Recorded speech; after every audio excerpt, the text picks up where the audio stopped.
Darla real estate agent with Real Broker, servicing all of Louisiana, but most specifically South Louisiana. Good morning to y'all. Closing days are always great days. Today I'm actually headed to 3 different closings, and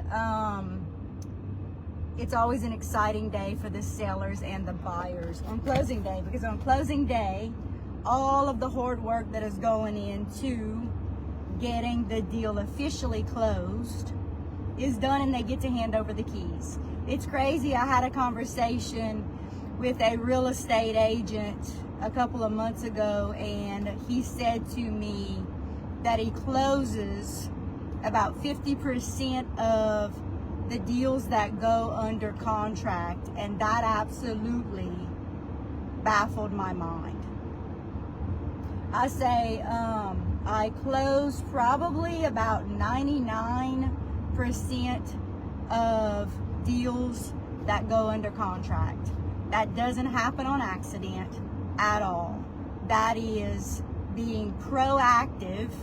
And over the last 6.5 years that I've been in real estate, closing now probably about 540 transactions, it comes with knowing and being proactive and knowing the types of things that can send a deal south, right?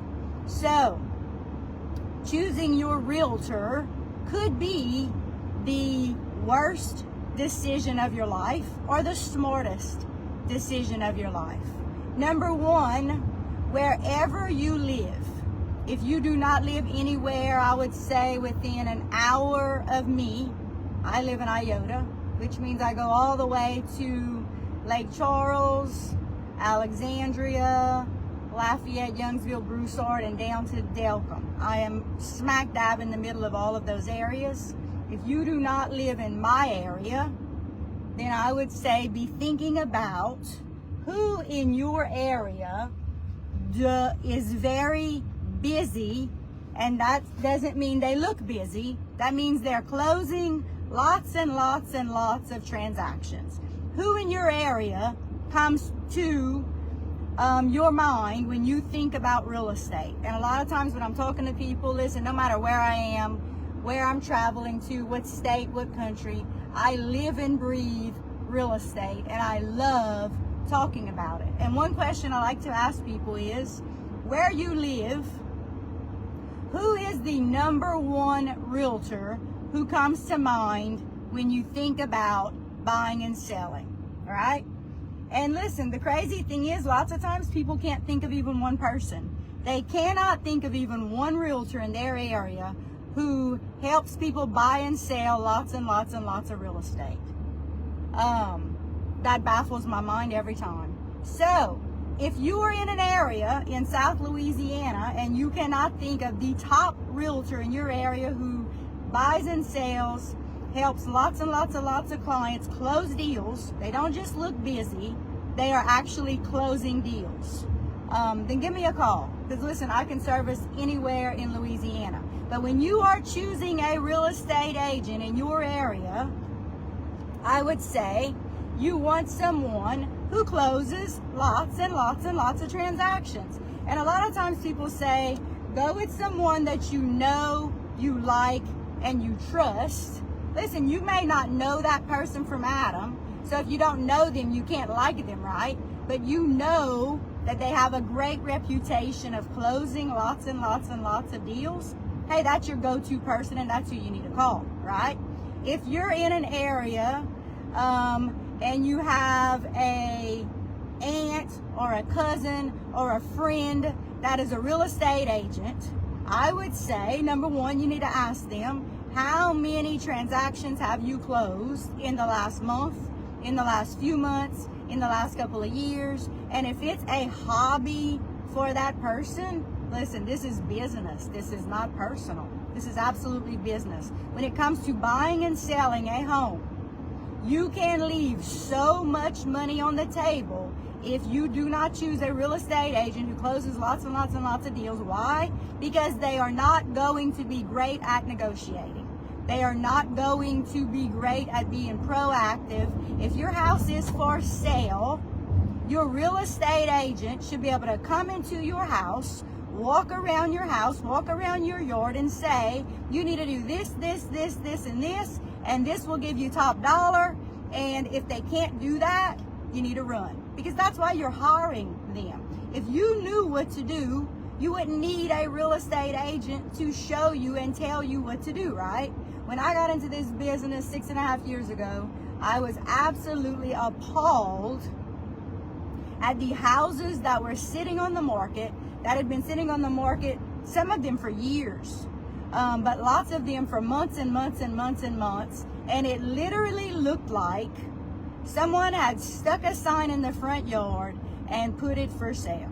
They didn't give them a list of cleaning up, of decluttering, of brightening lights, of anything. And I guarantee you, all those little things like decluttering, clearing off cabinets, changing out burnt bulbs, making sure your front door is clean and appealing, and you have a cute welcome mat in the front that says, listen, we are looking to sell our house. The main thing to keep in mind when you are selling your home is that it needs to sell the first minute someone sees it in pictures. They have to believe that you as the seller took great pride in your home. A picture is worth 1,000 words, right? So in there, people, for the most part, I would say probably 98% of buyers, the very first time they see your house is online, which means it's on Facebook, it's on TikTok, it's on Instagram, it's on Zillow, it's on Realtor.com, it's on HomesForSale.com, it's somewhere, right? It's online. So they're looking through all these homes for sale, and you want your home to stand out, which means if you're not going to hire a real estate agent, you absolutely want to invest in a professional photographer every single time. I have one of the best iPhones that you can get, and I am not going to take pictures of a house with my phone. I'm not going to do it, because no matter what kind of phone I have, there is no comparison to professional photography, right? So as a seller, you need a real estate agent who is going to pay top dollar with a professional photographer who is going to take amazing pictures of your home, so when it hits the market, people want to go see it in person, right? So as a seller, choosing a real estate agent who closes lots and lots and lots of transactions, paramount. Number two, that real estate agent should be able to walk in your house and walk through your yard and say, these are the things I recommend. I will never mandate anything that a seller must do. Every single thing I say to do is mostly going to take motivation and energy. It's not going to take a whole lot of money at all, probably under $1,000 actually. But they're never going to be mandates. They're going to be highly recommended recommendations. And then when the seller says to me, I'm done with all the things and I'm ready for the photographer, my professional photographer is going to go out to the house and fly over with the drone and make sure that they have great pictures of the yard and the neighborhood and the land and all the things, right? And then the inside of the house, of course.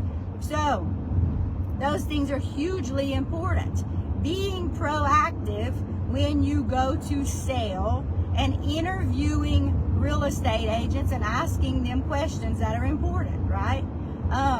It may not be a person that necessarily you like, but it should be a person that you know can absolutely get the job done and make you top dollar. I always hear people say, I lowered my compensation. I hear lots and lots of realtors lowering their compensation. I guarantee you, as a seller, you get what you pay for. And so if you hire a real estate agent who you negotiated with to lower their compensation, think about this. That same person that you outsmarted and you out negotiating is now negotiating for you when another real estate agent brings the buyer, right? And so if you were able to out negotiate that real estate agent, don't you think another real estate agent is going to be able to out negotiate them? Something to think about. You're going to be negotiating price. You're going to be negotiating closing costs. You're going to be negotiating inspection responses. But you, the seller, if you hire an amazing real estate agent who closes lots and lots of deals, you're doing none of the negotiating. That real estate agent that you have hired is going to do all the negotiations for you. So you want the best negotiator around. So if you are able to call up a realtor and get them to lower their standard compensation, keep that in mind. That person's now negotiating for you, right? Is that who you want? Do you want the discount agent? I wouldn't.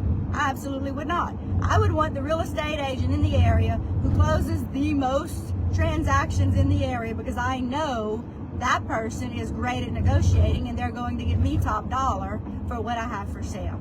It is so important. Just like if you were going to have a major surgery or something like that, you don't want the discount person. You want the person that comes highly recommended, that has done lots and lots and lots of surgeries, right? And has a great reputation of getting the job done correctly, right?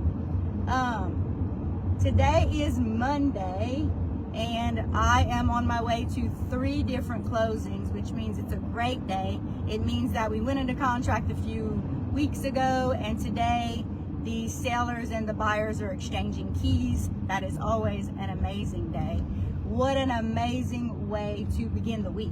If you are thinking about selling, go back and watch this video, or if you know of anyone who is thinking about selling, share this with them. Remember this, when it comes to real estate, you can leave a lot of money on the table or you can earn a whole lot of money. So there are no stupid questions. Ask all your questions, and if you're working with a real estate agent who makes you feel like you're asking too many questions, or you're a pain, or they're never available, find yourself a new agent.